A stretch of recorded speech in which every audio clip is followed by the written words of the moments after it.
महर्षि दधीची, इसका पहला चैप्टर मैंने दे दिया भरत नंदिनी से। ये दूसरा चैप्टर है महर्षि दधीची।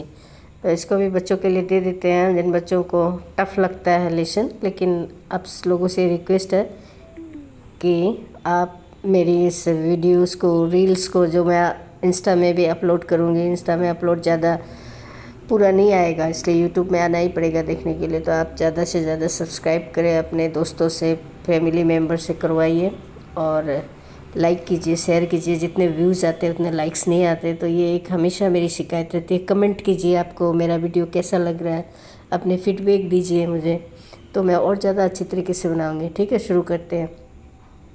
हमारे देश में कभी ऐसे महान पुरुषों तथा नारियों का अभाव नहीं रहा जिन्होंने अपने स्वार्थ से ऊपर उठकर दूसरों के लिए त्याग किया हो।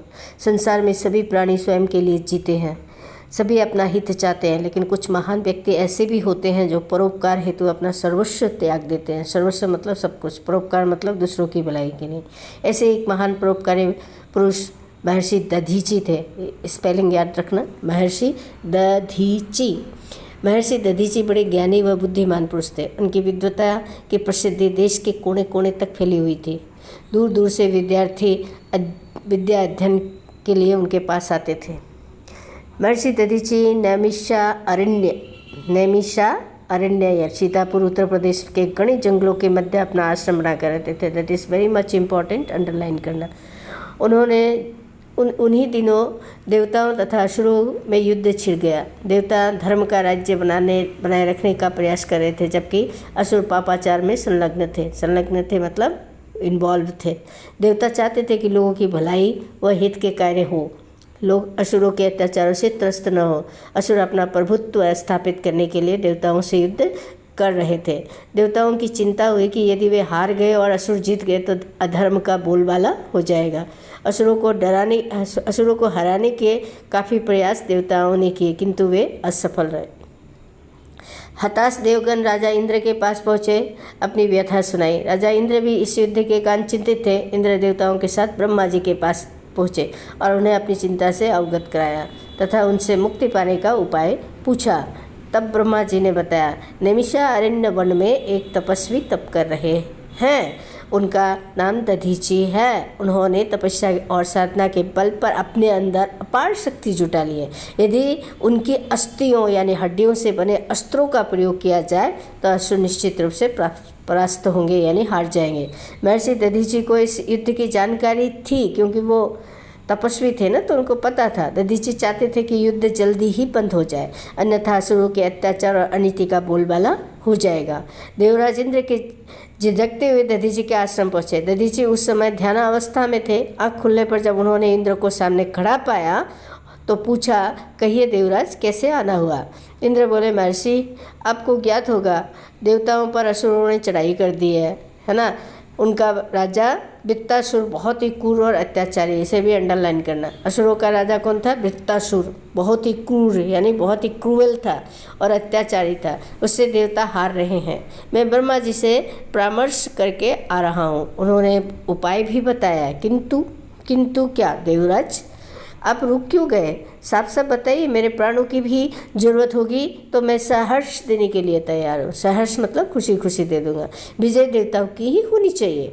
महर्षि ने कहा। महर्षि की बातों से इंद्र ने थोड़ा साहस बटोरा और बोले, हे महर्षि, ब्रह्मा जी ने बताया कि आपके अस्थियों से यानी आपके हड्डियों से बने हुए वज्र से ही वृत्तासुर मारा जा सकता है। इंद्र की बात सुनते ही दधीची का चेहरा कांतिमय हो गया, यानी उनके चेहरे से चमक आने लगी। उन्होंने सोचा, मैं धन्य हो गया, मेरा शरीर मानव और देवताओं के कल्याण के लिए काम आएगा, अन्यथा कोई और होता तो मुझे तो मरना पड़ेगा तुम्हारे लिए, तुम लोगों के लिए, मैं क्यों मरूं, है ना। लेकिन ये इतना अच्छे तपस्वी थे कि इसीलिए इनका नाम आज भी लिया जाता है। ये सोचकर उनका रोम रोम पुलकित हो रहा था। पुलकित मतलब खुश हो रहा था।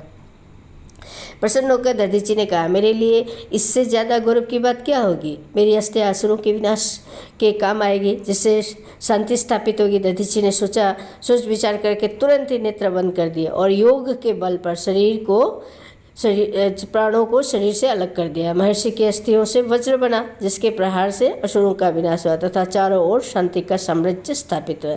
महर्षि दधीचि को लोग आज भी त्याग की प्रतिमूर्ति के रूप में याद करते हैं। नैमिषारण्य में प्रतिवर्ष फागुन मास में उनकी स्मृति में मेले का आयोजन किया जाता है। तो ये नैमिषारण्य कहाँ है? उत्तर प्रदेश में है। और फागुन मास में उनकी याद में एक बहुत बड़ा मेला लगता है, इसको याद रखना। और राक्षसों का राजा कौन था? वृत्तासुर, जो बहुत ही क्रूर और अत्याचारी था। तो ये सारे प्रश्न हैं। महर्षि दधीचि ने अपना आश्रम कहाँ बनाया? तो पहले ये यहाँ पे महर्षि ये वाला दूसरा नंबर पेज का पहला लाइन, महर्षि दधीचि नैमिषारण्य सीतापुर उत्तर प्रदेश के घने जंगलों के मध्य अपना आश्रम बनाकर रहते थे। फिर दूसरा प्रश्न है, ब्रह्मा जी ने देवराज इंद्र को देवताओं की विजय का कारण क्या बताया? तो उन्होंने बताया नैमिषारण्य में जो तपस्वी है महर्षि ने दधीचि को युद्ध की जानकारी थी। नहीं, ये वाला नहीं, यहाँ से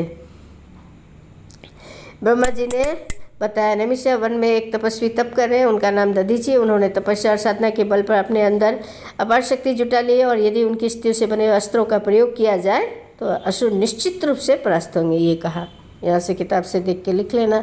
देवराज इंद्र द्वारा महर्षि दधीचि से उनकी अस्थियाँ मांगने पर महर्षि दधीचि क्या प्रतिक्रिया थी? बहुत खुश हुए उन्होंने। उनका क्या कहना था? दधीचि ने क्या सोच विचार करके तुरंत ही नेत्र बंद किए? नहीं, इससे पहले वाला, मेरे लिए इससे ज़्यादा गौरव की बात क्या होगी कि मेरी अस्थियाँ असुरों के विनाश के काम आएगी, जिससे शांति स्थापित होगी। तो दधीचि ने तुरंत ही किया आंखें बंद की, योग के बल पर प्राणों को शरीर से अलग कर दिया। महर्षि की अस्थियों से वज्र बना, जिसके प्रहार से असुरों का विनाश हुआ तथा चारों ओर शांति का साम्राज्य स्थापित हो गया। इतना ही है। आप वीडियो को लाइक कीजिए, शेयर कीजिए, कमेंट कीजिए, है ना, और फीडबैक दीजिए कैसा लग रहा है। और अच्छे वीडियोस चाहिए तो मुझे बताइए। आपका प्यार, मेरा आप लोगों के प्रति प्यार, यही है जो हमें आगे की जर्नी को बरकरार रखेगी। Bye, thank you, good night, take care.